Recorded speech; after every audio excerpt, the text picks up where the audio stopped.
ಚನ್ನಬಸವೇಶ್ವರ ಗುರುಕುಲದಲ್ಲಿ ಕಾರ್ಯಕ್ರಮ. ಗ್ರಾಮೀಣ ಭಾಗದಲ್ಲಿ ಸಂಸ್ಕಾರಯುತ ಶಿಕ್ಷಣ. ಕುಲಪತಿ ಪ್ರೊಫೆಸರ್ ತೇಜಸ್ವಿ ಕಟ್ಟಿಮನಿ ಮೆಚ್ಚುಗೆ. ಗಡಿ ಜಿಲ್ಲೆ ಬೀದರ್ನ ಗ್ರಾಮೀಣ ಭಾಗದಲ್ಲಿ ಹಿರೇಮಠ ಸಂಸ್ಥಾನ ವಿದ್ಯಾಪೀಠ ಟ್ರಸ್ಟ್ ಸಂಸ್ಕಾರಯುತ ಶಿಕ್ಷಣಕ್ಕೆ ಮೊದಲ ಆದ್ಯತೆ ನೀಡುತ್ತಿದೆ ಎಂದು ಮಧ್ಯಪ್ರದೇಶದ ರಾಷ್ಟ್ರೀಯ ಬುಡಕಟ್ಟು ವಿಶ್ವವಿದ್ಯಾಲಯದ ವಿಶ್ರಾಂತ ಕುಲಪತಿ ಪ್ರೊಫೆಸರ್ ತೇಜಸ್ವಿ ಕಟ್ಟಿಮನಿ ಮೆಚ್ಚುಗೆ ವ್ಯಕ್ತಪಡಿಸಿದರು. ಭಾಲ್ಕಿ ತಾಲೂಕಿನ ಕಡಾಳ ಚನ್ನಬಸವೇಶ್ವರ ಗುರುಕುಲದ ಅನುಭವ ಮಂಟಪದಲ್ಲಿ ಆಯೋಜಿಸಿದ ಗುರುಕುಲ ಸೌರಭ ಕಾರ್ಯಕ್ರಮದಲ್ಲಿ ಸನ್ಮಾನ ಸ್ವೀಕರಿಸಿ ಅವರು ಮಾತನಾಡಿದರು. ಈ ಭಾಗದ ಅಹೋಭಾಗ್ಯದಲ್ಲಿ ಕಲಿತಂತಹ ಮಕ್ಕಳು ಇಂದು ದೊಡ್ಡ ದೊಡ್ಡ ಹುದ್ದೆಗಳನ್ನು ಮಾಡುತ್ತಾ ತಮ್ಮ ಜೀವನವನ್ನು ರೂಪಿಸಿಕೊಳ್ತಾ ಇದ್ದಾರೆ.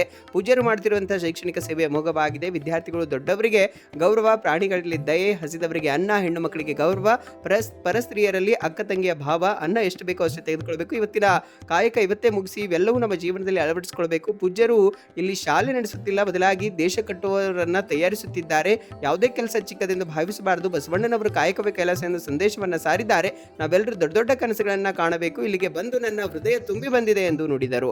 ಸಾನ್ನಿಧ್ಯ ವಹಿಸಿದ ಹಿರೇಮಠ ಸಂಸ್ಥಾನದ ಪೀಠಾಧಿಪತಿ ಗುರುಬಸವ ಪಟ್ಟದೇವರು ಮಾತನಾಡಿ, ತಂದೆ ತಾಯಿಗಳು ಪ್ರೀತಿ, ತ್ಯಾಗ ಮತ್ತು ಬದುಕಿನ ಮೌಲ್ಯಗಳ ಜೀವಂತ ವಿಶ್ವವಿದ್ಯಾಲಯ. ಮಕ್ಕಳ ಭವಿಷ್ಯಕ್ಕಾಗಿ ತಮ್ಮ ಇಡೀ ಜೀವನವನ್ನೇ ಮುಡಿಪಾಗಿಡಿಸುವ ಅವರ ತ್ಯಾಗಕ್ಕೆ ಜಗತ್ತಿನಲ್ಲಿ ಯಾವುದೇ ಸಾಟಿ ಇಲ್ಲ. ವಿದ್ಯಾರ್ಥಿಗಳು ಜೀವನದಲ್ಲಿ ತಂದೆ ತಾಯಿಯರನ್ನ ಗೌರವಿಸಬೇಕು, ಅವರ ಆಜ್ಞೆಯನ್ನ ಪಾಲಿಸಬೇಕು, ಅವರ ಕನಸುಗಳನ್ನು ಈಡೇರಿಸಬೇಕೆಂದು ಹೇಳಿದರು. ಈಶ್ವರ್ಚಂದ್ ವಿದ್ಯಾಸಾಗರ್ ಅವರ ಜೀವನ ಒಂದು ಘಟನೆಯನ್ನ ತಿಳಿಸುತ್ತಾ ಮಕ್ಕಳಿಗೆ ಆಶೀರ್ವದಿಸಿದರು. ಸಂದರ್ಭದಲ್ಲಿ ಸಿಬಿ ಕಾಲೇಜಿನ ಉಪನ್ಯಾಸಕ ಮಂಜು ಮಾರುತಿ ಉಪಸ್ಥಿತರಿದ್ದರು. ಪ್ರಾಚಾರ್ಯ ಬಸವರಾಜ ಮೊಳಕೆರೆ ಸ್ವಾಗತಿಸಿದರು. ಲಕ್ಷ್ಮಣ ಮಿತ್ರ ನಿರೂಪಿಸಿದರು. ಸೃಷ್ಟಿ ಬಾಬು ವಚನ ಗಾಯನ ನಡೆಸಿಕೊಟ್ರು. ಉಪಪ್ರಾಚಾರ್ಯ ಸಿದ್ದರಾಮ್ ಗೊಗ್ಗ ವಂದಿಸಿದರು.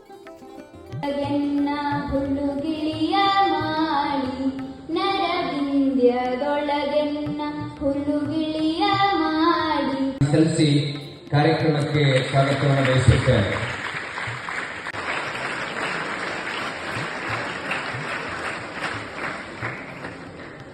ದೊಡ್ಡ ಹುದ್ದೆಗೆ ಹೋಗ್ತಿದ್ದೆ ಅಷ್ಟೇ. ಆದರೆ ನಿಮಗೆ ಸಿಕ್ಕಿರುವ ಸಂಸ್ಕಾರ ನನಗೂ ಸಿಕ್ತಿತ್ತು ಅಂತ